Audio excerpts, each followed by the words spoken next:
Fiche 9. L'alcool, les stupéfiants. L'alcoolémie. Le taux d'alcool limite à ne pas atteindre est de 0,5 g d'alcool par litre de sang, soit 0,25 mg d'alcool par litre d'air expiré. Chaque verre consommé, de type d'une dose servie dans un bar, fait monter le taux d'alcool de 0,20 g à 0,25 g en moyenne. Ce taux peut augmenter en fonction de l'état de santé, du degré de fatigue, de stress ou des caractéristiques physiques de la personne. Le taux d'alcool maximum est atteint une demi-heure après absorption à jeun, 1 heure après absorption au cours d'un repas. L'alcoolémie baisse en moyenne de 0,10 g à 0,15 g d'alcool par litre de sang en 1 heure. Café salé, cuillerée d'huile, aucun truc ne permet d'éliminer l'alcool plus rapidement. Les effets. L'alcool agit sur le cerveau et sur tout le système nerveux, ce qui provoque des conséquences graves pour le conducteur. Les conditions physiques sont amoindries. La vision et notamment le champ visuel est réduit, la vision se trouble. Des pertes d'équilibre apparaissent lors des inclinaisons. La perception des distances est faussée, priorité de passage aux intersections, approche de virage. Le cerveau perd de l'attention, le besoin de sommeil se fait ressentir. Des pertes de mémoire des apprentissages surviennent. Les réflexes sont altérés, comme par exemple celui de fixer la nuit des lumières, ce qui est aggravé par l'absence de réadaptation de l'œil qui augmente le phénomène d'éblouissement. Le comportement est modifié.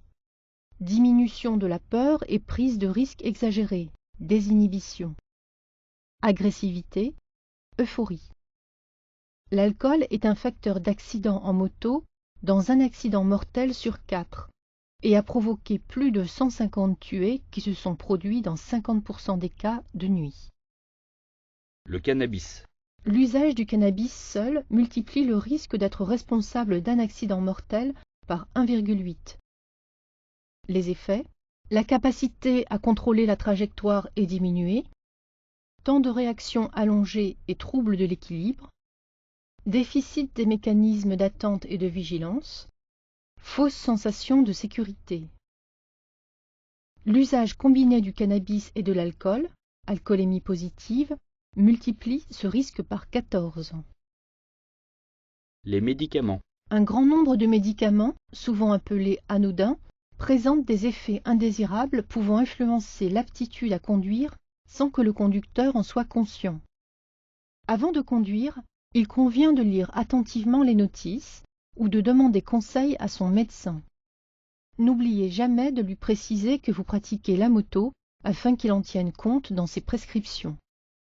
Certains médicaments sont incompatibles avec la consommation d'alcool et entraînent un surrisque d'accident considérable. Les sanctions. Concernant l'alcool, pour un taux supérieur ou égal à 0,5 et inférieur à 0,8 g d'alcool pur par litre de sang, contravention, ou 0,25 et 0,40 mg d'alcool pur par litre d'air expiré. Amende de 135 € et retrait de 6 points sur le permis de conduire. Taux égal ou supérieur à 0,8 g d'alcool pur par litre de sang, délit, ou supérieur ou égal à 0,40 mg par litre d'air, retrait de 6 points sur le permis de conduire, amende pouvant aller jusqu'à 4 500 €, immobilisation du véhicule, suspension jusqu'à 3 ans, voire annulation du permis, peine de prison jusqu'à 2 ans. Concernant les stupéfiants, les dépistages d'absorption de substances ou plantes classées comme stupéfiants sont réalisés par les forces de police et de gendarmerie. En cas de dépistage positif et confirmé, retrait de 6 points sur le permis de conduire, amende pouvant aller jusqu'à 4 500 €, suspension jusqu'à 3 ans, voire annulation du permis, peine de prison jusqu'à 2 ans. Les sanctions sont aggravées lorsque cette infraction est couplée avec un taux d'alcool prohibé. Les peines sont portées à 3 ans d'emprisonnement et 9 000 € d'amende.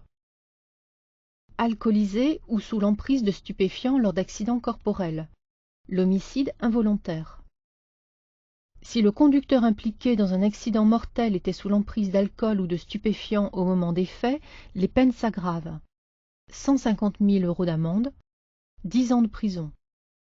En outre, l'assurance se retournera contre le conducteur et lui demandera de rembourser les sommes versées suite à l'accident. Les délais de détection des produits lors de contrôle.